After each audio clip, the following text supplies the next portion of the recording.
Hello and welcome to the late night edition with me, Ayushman Singh Jamwal. Big breaking news coming in at the top of the bulletin. This is a big headline coming in on the international front where President Trump has confirmed that he's just had a phone call with Russian President Vladimir Putin.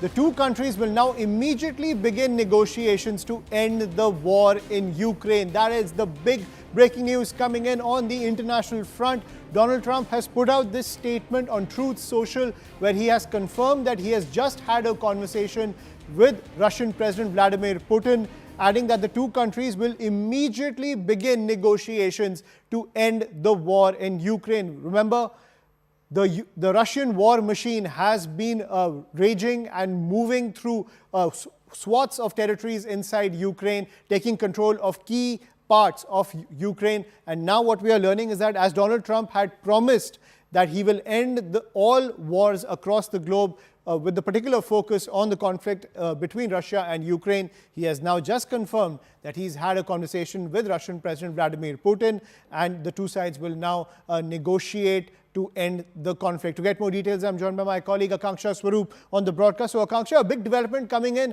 on this front. Donald Trump made the promise when he was campaigning for the US elections and now trying to walk the talk. Absolutely, and I think one person to be credited over here is Steve Witkoff, who is the US President's Middle East envoy. He's also been trying to play a very proactive role as far as ending the war in Ukraine is concerned.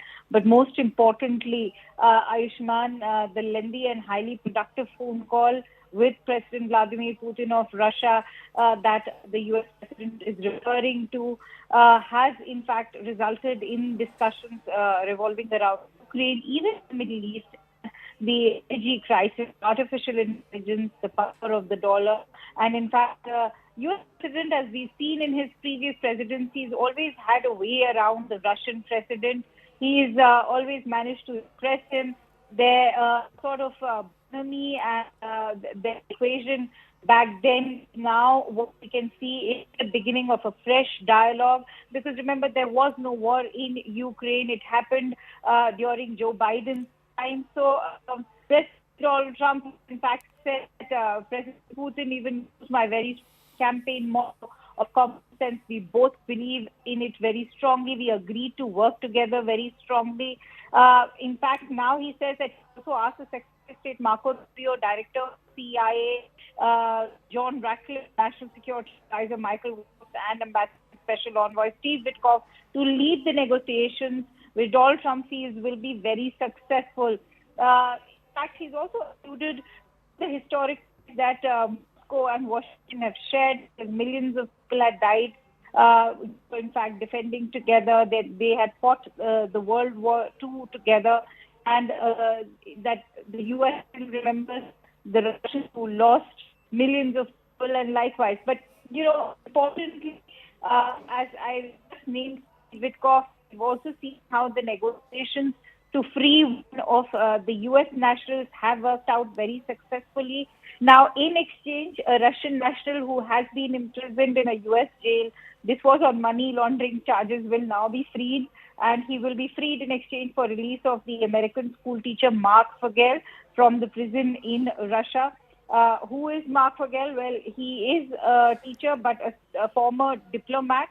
The 63-year-old, in fact, has already landed in Washington, D.C. at the Joint Base Andrews.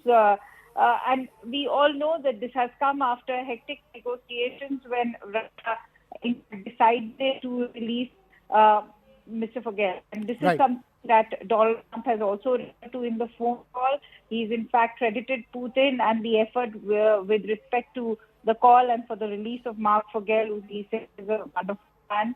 And he personally greeted him last night at White House. Right. So, Akanksha, please stay with us because as you were pointing out, really soft language coming in from Donald Trump. He has said, and I quote, the fact that we fought so successfully together in World War II, remembering that Russia lost tens of millions of people and we likewise lost so many. We each talked about the strengths of our respective nations and the great benefit that we will someday have in working together. So really soft language coming in from Donald Trump towards Vladimir Putin. He's also said that our respective respective teams will start negotiations immediately, and we will begin by calling President Zelensky of Ukraine to inform him of the conversation, something which I will be doing right now. So Donald Trump also trying to engage Zelensky, but